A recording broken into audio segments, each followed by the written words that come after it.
is Dolynny TV, guys. A big welcome back to NHL 17. It's the Edmonton Oilers franchise mode. And let me tell you, I'm excited about this episode. We're currently in first place. Kucherov, McDavid, Puljujarvi, of course, the top line. And then you got Ehlers, Keating, and Draisaitl, that second line. Keating, who has had a down year. More goals than normal, but still down year. Goldobin has been moved to a two-way forward. We got to see what he can do. Our right wing is a bunch of two-way forwards and a sniper.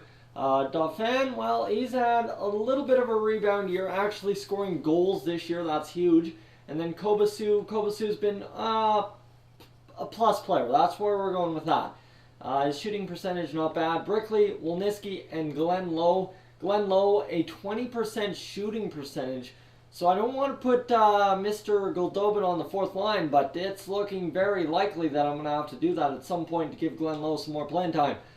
Chychrun, Caleb Jones, Reinhart, Murray, and Joe Morrow, and Albert Yui. Albert Yui, 7.7 shooting percentage. If he got that up to about, say, 14, we'd be looking at a lot more goals out of Yui. And Caleb Jones, again, see, he's struggling here. His shooting percentage is absolutely in the tank, which is not what we need out of Caleb Jones, our big defender on that blue line. Chychrun, I know he's our all-star, but Caleb Jones is our man who gets it done. So we got to take care of him and make sure he gets it done.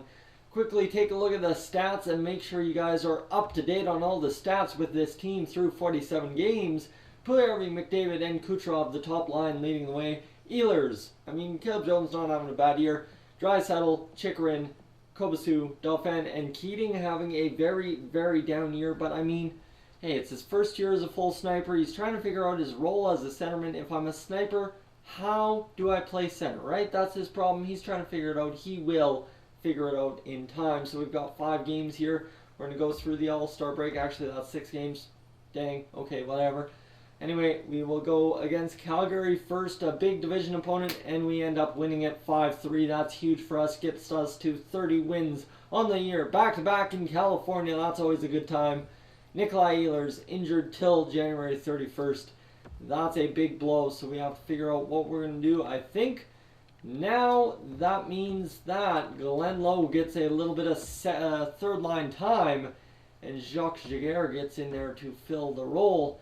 Jacques Giguère, of course, if you don't know, has 2 points, a -4 on the year. He hasn't been very productive, but he's been okay.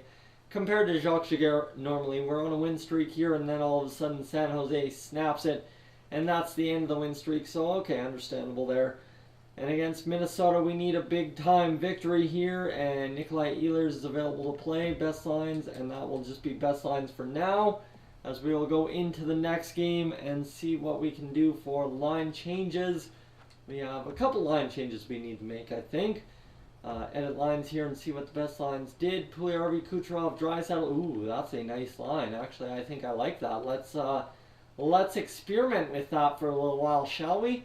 Jacques Giguère in there. What did they do with Glenn Lowe? Did they send... Oh, they scratched Glenn Lowe. No, we don't want to scratch Glenn Lowe. We want Glenn Lowe to be playing. As you see, he's got 4 goals and 7 assists. And everything he's doing is going up, up, up. So... got to keep him in there. Other than that, I really like this line. Puljujarvi, a second line forward. I don't know if I'd buy that, but hey, whatever. The defensive look, yeah, this looks good. This looks good. I like it. Goldobin getting some power play time. He's up to 15 points. Okay, that makes sense. I can take it. I can take it. That all works for me. Starting lineups, defensively, what are the defensemen looking like? Caleb Jones back down there on that second pair. He can't be on that second pair. That's the problem. He cannot be on that second pair, as he needs to be on that first pair. Ryan Murray, we had him run up there for a little while. Didn't work out the way I wanted it to, so we just gotta roll with the punches and see what we can get. 32, 15, and 4 are the Edmonton Oilers for 68 points on the year. 51 games played. Let's get up to 50. You know what? Let's go a stretch here. Let's go a stretch. 3, 6, 9. Let's go up to the 60 game mark and see where we are. Actually, we'll have to stop before the Pittsburgh game. Against Nashville, we need to get in the win column, and we don't. The Caps, always a tough challenge. They beat us before, and they will get a 3-2 OT loss against That's a tough blow to take, but hey, that's all right. We'll rebound, no problem. Russia will scout the forwards for 3 weeks, see what they've got to offer. Against Florida, 5-1, and all of a sudden we're on a 3-game losing streak here. This is not a good way to begin February. 3 straight losses. Don't want to become sellers at the deadline. I don't think we're in that position, but cannot afford to keep losing. And against Chicago, we need a W to get back in the column. It's a shootout victory, only a 1-goal performance, but I will take it. And I will run with it. Arizona, a 4-0 shutout. There we go. Mrazek back getting the game he normally gets. And 3-1 win. Okay, so we're on a 3-game winning streak. We've got a chance to get a couple more wins. We got to go and get them for sure. 4-3 OT win. I will take it. That's 4 goals in regulation. That's good enough for me. 4-1 win over Ottawa. Solid 5-2 win over Detroit. Incredible. And 7-4 over Pittsburgh. And suddenly the offense has really found its stride in these last 3-4 games. So this team looking sharp now. Those line changes look like they really worked. 83 points. We're running away with the division once again. Yes, sir. 57 points for Connor McDavid. Looking good. 51 for Kucherov. 51 for Puljujarvi. Caleb Jones up to 42 points on the season. He's got 9 goals now. So his shooting percentage has eked up to 6.8. That's better than it was. Draisaitl 40 points. Ehlers 39. Chychrun 31. Keating 29. So Keating's added 10 points in what? 14 games? That's very solid. Dauphin 29 points. Then Kovacic 26. Goldobin 19. Wolniski 19. Glenn Lowe. What can be said about this kid? He's got 14 points on the year. Yui's up to 11, so he's really got some more shots on net and got up to an 8.7 shooting percentage. Hey, I'll take it. Joe Morrow, he's our 7th defenseman. He's a depth D, but you know what? He is filling in the role nicely there on that 3rd pair with Albert Yui. And Glenn Lowe, not bad, but I think, you know, what we got to do is, if we can acquire within the cap space, acquire a depth defenseman just in case we lose someone to injury. That's a big time thing we got to do. So let's see, what do we got in the minors? I want to check that out first, because I think we have a guy down there in the minors that we can take care of first. And then options, AHL, let's see, Talinder up to an 82. Schumacher, okay, so Mark Schumacher, not really a great, terrible player all around. Offensive awareness, 71. Yeah, he somehow has 8 points, I don't know. Zaborski not doing his job very well. Ulf Gustafsson, lots of guys coming up to the NHL next year, so we got to be careful of that. Orlando Ray, Brad Hunter, 78 overall. Lejeune. There's a couple guys coming up, and we got to be careful of that. So keep that in mind, but we got to find ourselves a depth defenseman, someone on the trade block preferably, for this playoff run. Trade and improve, find out who's out there, and then I'll let you guys make the decision for sure. We've got a couple more games before the trade deadline, and that's about it. Nothing on Anaheim. Ben Bishop, terrible. Schlemko, well, he's not good. Torrey Krug, though. See Torrey Krug at 5.25 mil.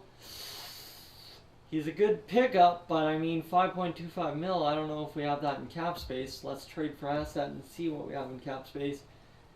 Yeah, we'd be 1 million over in cap space, so not a bad amount, but Torrey Krug, what would we even be able to trade away for Torrey Krug? I don't think we'd be able to trade a Joe Morrow. I mean, we've got a Pouliot, we've got a Tremblay, but a Joe Morrow is definitely not going to get the job done for him, so it's really, I don't want to trade any of our normal guys. That's not going to work as a trade. We need someone with less trade value who's got a little bit more value to us. Somebody who's an 82, 83 overall, not an 85. 85, you're paying too much. That's my problem. You're paying too much for a defenseman at 85 overall. Brad Marchand, picks, nothing. Patrick Kane, if we wanted at 7 million. Foster, Bobrovsky, Chatrand, goalie, defenseman Alex Martinez, but he's in 4.34 mil. Can't afford that. Pacioretty, little price, no. No, nothing doing there. So this is really an interesting trade block this year. You guys want me to go through this all the time. I'm showing you there's absolutely nothing available this year on the trade block from, I guess, from's a decent pickup. Flattery, nothing really doing here, guys. No defenseman on the block this year, so it's going to be a tough sell to find someone. Guys, thank you for tuning in to this edition of the Edmonton Oilers Franchise Mode. If you're new to the channel, please subscribe. If not, leave a like, and I will catch you guys in the next one.